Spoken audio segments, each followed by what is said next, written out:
그러면 여러분, 하나님의 은혜로 인해서 믿음으로 말미암아 우리에게 선물로 주시는 이 구원을 받는 방법이 무엇입니까?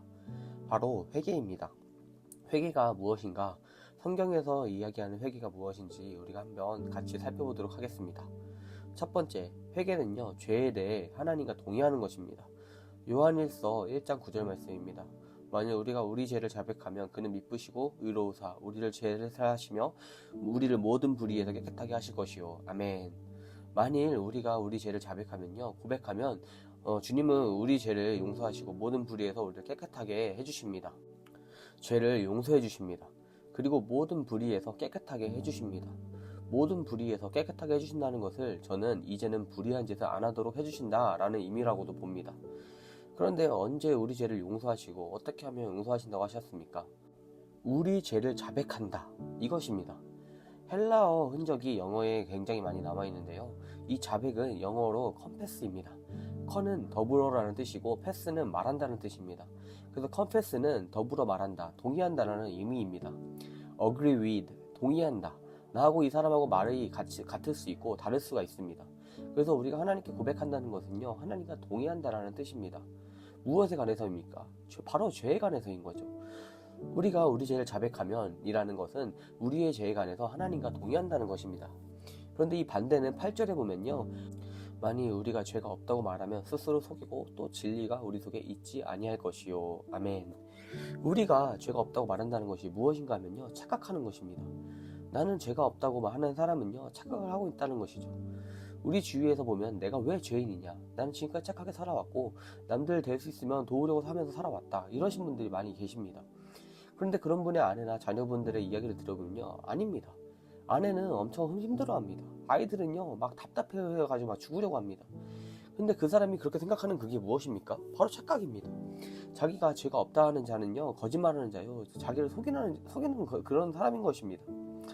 속인다는 것이 무엇인가 하면 사실이 아닌 것을 사실인 것처럼 믿게 만드는 것이 바로 속이는 것입니다. 애들이 셋이 딸렸는데 미혼인 것처럼 믿게 만들어서 결혼한다면 그런 자는 바로 사기꾼이다, 이렇게 이야기를 합니다. 이런 이야기를 들으면 뭐 그런 사람이 다 있어 라고 생각할 수 있지만요, 사실은 내가 사실이 아닌 것을 사실인 것처럼 믿게 할 수 있을 뿐더러 내가 나 자신도 사실이 아닌 것을 사실인 것처럼 믿게 만든다는 것입니다.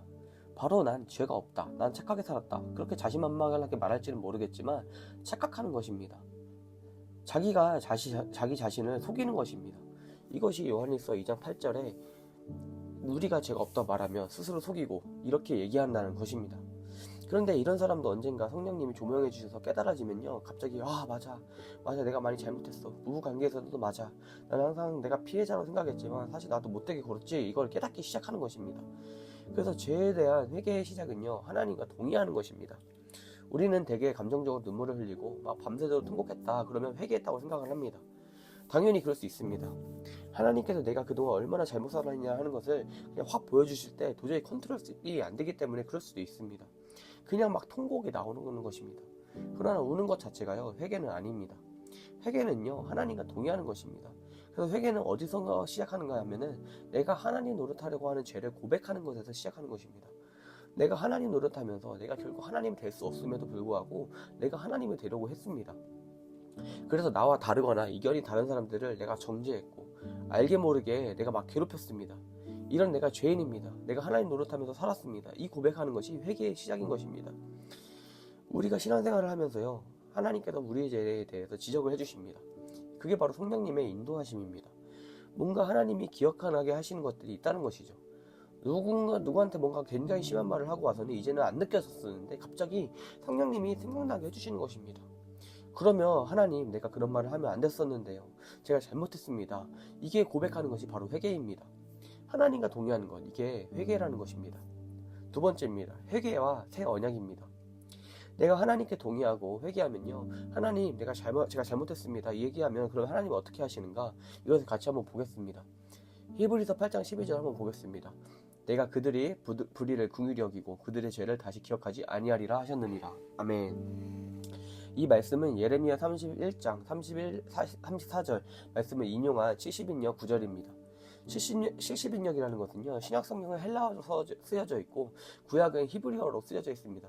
그런데 기원전 1세기경에 히브리어 성경을 헬라어로 번역한 70명이 있습니다. 그래서 70인역 구절이라고 하면요, 헬라 구약 성경에서 인용했다는 뜻입니다.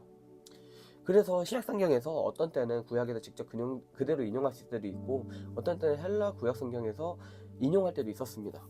서로 인용이 다를 때가 있는 것이지 성경이 틀린 것이 아닙니다. 그러면 이 구절을 좀 더 자세히 다루기 위해서 예레미야서 오리지널로 다시 한번 보겠습니다. 31장 31절부터 말씀입니다. 여호와의 말씀이니라. 보라, 날이 이르리니 내가 이스라엘의 집과 유다 집에 새 언약을 맺으리라. 이 언약은 내가 그들의 조상들의 손을 잡고 애굽 땅에서 인도하여 내던 날에 맺은 것 같지 아니할 것은 내가 그들의 남편이 되었어도 그들의 언약을 깨뜨렸음이라. 여호와의 말씀이니라. 그러나 그날 후에 내가 이스라엘 집과 맺은 언약은 이러하니 곧 내가 나의 법을 그들의 속에 두며 그들의 마음에 기록하여 나는 그들의 하나님이 되고 그들은 내 백성이 될 것이라. 여호와의 말씀이니라. 그들이 다시 각기 이웃과 형제를 가리켜 이르기를 너는 여호와를 알라 하지 아니하리니 이는 작은 자로부터 큰 자까지 다 나를 알기 때문이라. 내가 그들의 악행을 사하고 다시는 그 죄를 기억하지 아니하리라. 여호와의 말씀이니라. 아멘.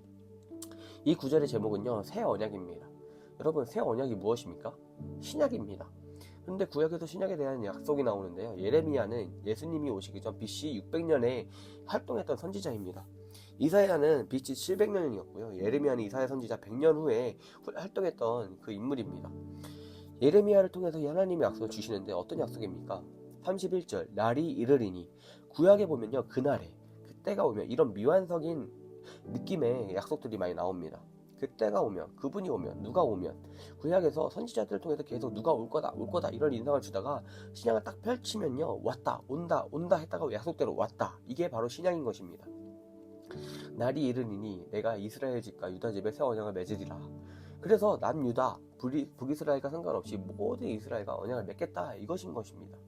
그러면 32절에 내가 그들의 조상들의 손을 잡고 애굽 땅에서 인도해 내던 날에, 이 사건은 출애굽의 사건을 말하는 것입니다. 모세를 통해서 애굽 땅에서 나올 때 세운 언약이 구약인 것입니다. 근데 새 언약은요, 이 구약의 언약과 같지 않은 거다 말씀하시는 것이죠. 왜냐하면 내가 그들의 남편이 되었어도 그들은 나의 언약을 깨뜨렸음이니라. 하나님과 이스라엘 백성의 관계는요, 언약적인 관계였습니다. 고대 역사를 보면 강한 나라에 살아남기 위해 약한 나라가 항복하며 어떤 언약을 맺습니다. 작은 나라 왕이 강한 나라 왕과 언약을 맺는 거죠. 그때는 왕이 곧 나라이기 때문에 왕하면 그 나라의 국민 전체가 포함되는 것입니다. 그래서 작은 나라 왕이 이모조항을 쫙 쓰고요, 큰 나라 왕이 이렇게 하면 혜택을 베풀겠다, 외부로부터 침략을 당하면 내가 와서 도와줄 것이고, 그러나 너희는 1년에 어느 시기에 공물을 바쳐야 돼, 이런 언약을 했었습니다. 하나님께서도 구약의 언약에서 이스라엘 백성과 이런 언약을 맺으신 것입니다. 너희가 내 뜻대로 살면 이런 축복을 줄 거다. 그러나 너희들이 내 뜻을 거절하면 이런 벌이 내릴 것이다. 신명기 28장에 이런 언약 조항을 주신 것입니다. 그런데 이스라엘 백성이 하나님의 뜻대로 살면 복을 받을 텐데 그 언약대로 살지를 못합니다. 약속을 지키지 못하는 것이죠. 그래서 맨날 혼나고 고난을 당하게 되는 것입니다. 특별히 하나님께서 이 언약 관계를 말씀하실 때 하나님과 이스라엘을 결혼 관계로 표현하셨습니다. 단순한 언약 관계가 아니었습니다. 그래서 이스라엘이 하나님을 떠나서 하는 것을 마치 부부 서약을 했는데 지키지 못한 것과 같이 보시는 것입니다. 여러분들이 무슨 아파트, 집을 전세로 누군가에게 주면요, 매달 며칠까지 집세를 얼마 내라, 이런 계약을 맺죠. 그런데 세입자가 그 날짜가 되도록 돈을 안 내면 독촉장을 보낼 것입니다. 그런데 다음 달이 되도록 안 낸다면 찾아갈 것이고, 계속 안 낸다면 엄청난 계약 위반이 되는 것입니다. 그럴 때 어떻게 하시겠습니까? 내쫓거나, 또 하나의 방법은 전 계약을 막 파기하고 막 새 계약을 다시 쓰는 것입니다. 어렵다고 하니까 지금까지는 한 거고, 만하면 무효로 하고 방세를 반으로 줄여주고 다시 계약을 맺어주는 방법이 있습니다. 정말 좋은 주인인 것이죠. 하나님께서 이스라엘 사람들이 언약을 맺어놓고 도저히 지키지 못하니까 안 되겠다, 계약서를 다시 써야겠다, 계약서를 다시 쓰자라고 하시는 것입니다. 그러나 이 언약서는 언약이기 때문에 하나님께서 일방적으로 하시는 것입니다. 이 새 언약의 내용은요, 다시 그날이 오면 너희들과 새 언약을 맺겠다, 이것입니다. 그리고 새로운 조항들을 쓰시는 것입니다. 우리가 이 새로운 조항을 아는 것은 중요한데, 우리가 이 새로운 언약, 바로 신약 밑에 있기 때문입니다. 우리가 누릴 수 있는 혜택이 무엇인지 여러분들이 잘 아셔야 합니다. 예수님이 오시기 600년 전 예레미야를 통해 앞으로 내가 이런 새로운 언약을 너희들과 맺겠다라고 하셨는데요, 우리는 이미 예수님이 오셔서 이루신 이 언약을 받았습니다. 기원전 600년 전 사람들에게는 이 언약 조항이 소망이었지만 21세기 우리에게는요, 이미 누릴 수 있는 혜택인 것입니다. 세 번째, 새 언약의 조항들입니다. 그러면 새로운 언약 조항이 무엇입니까? 예레미야 31장 33절 말씀입니다. 그러나 그날 후에 내가 이스라엘 집과 맺을 언약을 이루하니 곧 내가 나의 법을 그들의 속에 두며 그들의 마음에 기록하여 나는 그들의 하나님이 되고 그들은 내 백성이 될 것이라 여호와의 말씀이니라. 아멘. 여러분, 그날 후에 즉 그리스도가 오면 어떻게 하시겠다고 하십니까? 내가 나의 법을 그들의 속에 두며 그들의 마음에 기록하여. 이것이 무슨 말씀입니까? 여러분, 구약은요 돌판에 쓰여졌습니다. 그런데 이 새 언약은 마음판에 새기겠다고 하시는 것입니다. 새 언약의 첫 번째 조항은요 우리 마음에 새겨주시는 것입니다. 돌판에 새기는 것과 마음판에 새긴다는 것은요 구약과 신약의 차이인 것입니다.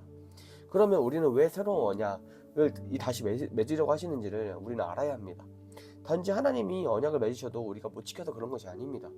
하나님이 내가 너희 마음판에 생기겠다 하시는 것은요 하나님 뜻대로 살고 싶은 마음을 주시겠다라고 하시는 것입니다. 이것이 바로 성령님의 약속입니다.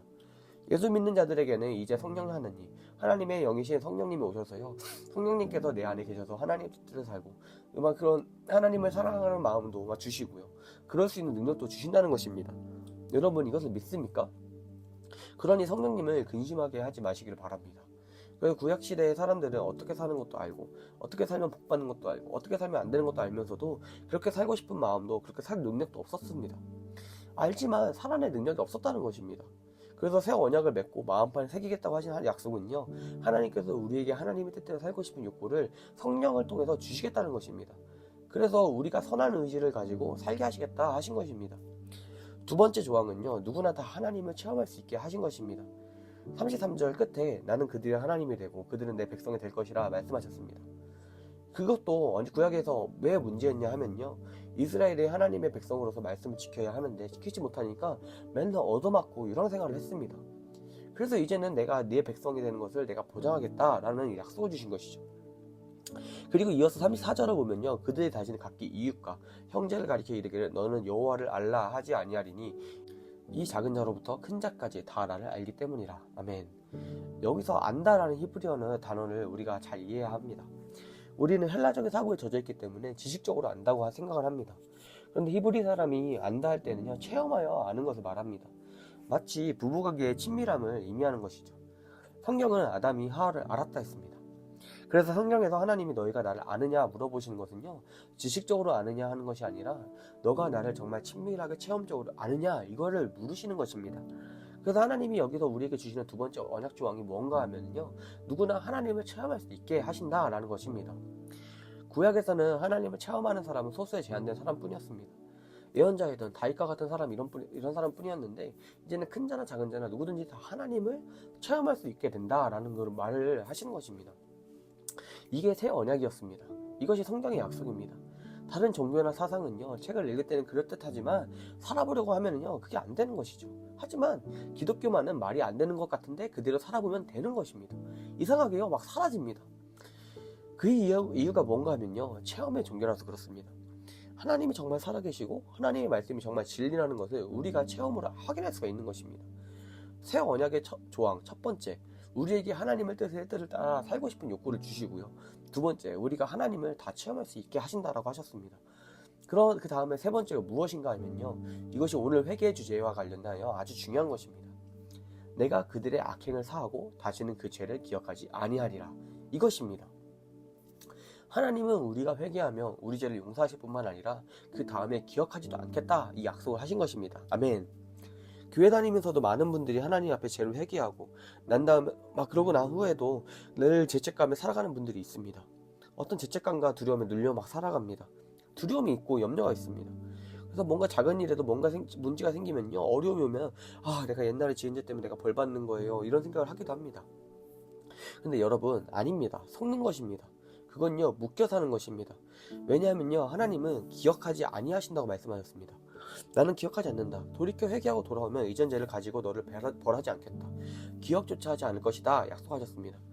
그런데 사람들은 교회 다니면서도 하나님이 나 같을 거라고 생각을 합니다.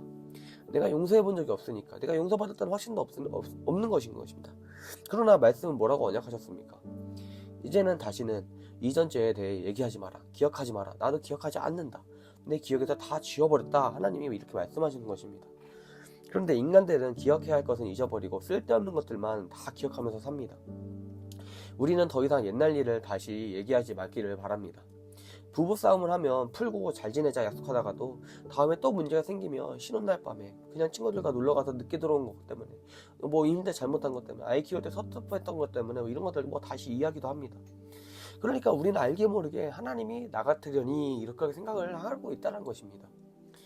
그러니까 하나님이 내 죄를 정말 용서하실 뿐만 아니라 기억하지도 않으신다는 것을 못 믿는 것입니다. 이거를 하나님이 우리가 회개한 죄를 기억하지 않는다 하셨으면요, 기억하지 않으신 줄을 우리는 믿어야 합니다. 믿음이라는 것은 말씀이 그렇다 그러면 그런 건지 알아야 하는 것입니다.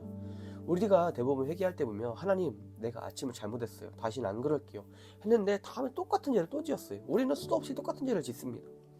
그래서 하나님 앞에 와서 그럽니다. 하나님, 내가 또 똑같은 죄를 지었습니다. 볼 면목이 없습니다. 인간이 낯짝이 있어야죠. 그러면 하나님 뭐라고 말씀하실까요? 너는 정말 구제불능이다, 너는 안 되겠다, 그러실 것 같습니까? 아닙니다. 왜 그렇습니까? 하나님에게는요, 처음이에요. 매번 처음으로 보시는 겁니다. 이것이 그분이 우리를 향한 약속이기 때문입니다.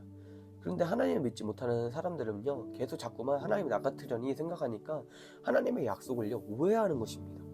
여러분, 이제는 벗어나기를 바랍니다. 하나님의 약속을 믿으시기를 바랍니다. 하나님이 기억하지 않으신다고 약속하신 것을 믿으십시오. 물론 죄에 대한 결과는 남습니다. 흔적은 남을 수 있습니다. 내가 결혼도 안 하고 바람을 피워서 사생활을 낳습니다. 그런다고 예수 믿고 나면 얘가 쑥 들어갑니까? 그렇지 않습니다. 그러나 하나님께서 하나님께 회개하고 나면 우리 죄를 기억하시지 않을 뿐만 아니라 우리 실수까지도 좋은 목적을 위해서 사용하신다는 것입니다. 실수 가운데 태어난 사생아 같을지라도 그런 자들이 기독교 역사 가운데 보면 위대한 기독교 지도자가 된 사람들이 많습니다. 여러분, 죄의 결과가 없어지는 것은 아닙니다. 그리고 우리 안에 수치심이 조금 남아있을 수도 있습니다. 그러나 그 수치심은 나를 정죄하라는 것이 아니라 다시는 그 죄를 짓지 않게 하시라고 하시는 것입니다. 그걸 가지고 괜히 내가 용서받지 않았나, 하나님이 기억하고 계신 건 아닌가, 이런 식으로 생각하지 않기를 바랍니다. 믿음이 없을 때에는 이런 생각으로 살아왔을 수 있습니다. 그러나 회개했는데도 그런 수치심이 내 안에 있는 이유는요, 내가 다시는 그런 죄를 짓지 않게 위해서, 오히려 그로 인해서 내가 하나님의 은혜에 감사하게 되는 것 뿐인 것입니다. 그래서 이제는 하나님이 기억하지 않으신다고 하셨기 때문에 여러분도 기억하지 마시기를 바랍니다. 그리고 감사하시기를 바랍니다. 부끄럽지만 하나님께서 기억하지 않으시면 감사하기를 바랍니다. 수치심에 묶이고 끌려 들어가지 마시고 하나님의 변하지 않는 그 성품과 약속을 믿고 감사하기를 바랍니다. 나의 죄를 고백하고 예수 보혈로 다시 씻고 그리고 생각을 돌이키면 되는 것입니다. 그리고 용서해 주신 하나님께 감사하시면 됩니다. 내 안에 남은 수치심을 감사로 돌리시기를 바랍니다. 이게 바로요, 믿음입니다. 뭔가 아직도 찜찜해서 뭔가 다시 또 회개하고 이런 것이 아닌 것입니다. 말씀이 그렇다고 하면 그런 줄 알아야 하고 수치스러운 나의 기록을 언제든지 감사의 조건으로 삼으시기를 바랍니다. 그래서 이런 수치스러운 나 같은 사람도 목사가 되고 또 하나님께 쓰임받는다는 것이 정말 하나님께 너무나 감사한 것입니다. 옛날의 이 수치스러운 모습과 부끄러움이 이제는 나로 하여금 감사하게 만들고 하나님께 더 충성하게 만드는 것입니다. 감사로 올려드리시길 바랍니다. 절대 죄책감에 묶여 살지 마시고 하나님의 약속을 믿고 돌이킨 다음에는 감사로 올려드리시기를 바랍니다. 이제 마무리하겠습니다. 마음판에 새긴다는 것은 하나님의 뜻대로 살고 싶은 마음을 주신다는 것이고, 나를 알 것이다 하는 것은 하나님을 체험하게 된다는 것이다. 죄를 용서하고 기억하지 않으신다, 이런 것입니다. 이것은 하나님이 이제 기억하지 않으시니까 내가 괜히 기억하고 괴로워하지 말고 하나님께 도리어 감사하고 회개했던 죄들의 기억을 하나님께 대한 감사의 조건으로 삼으시기를 바랍니다. 아멘.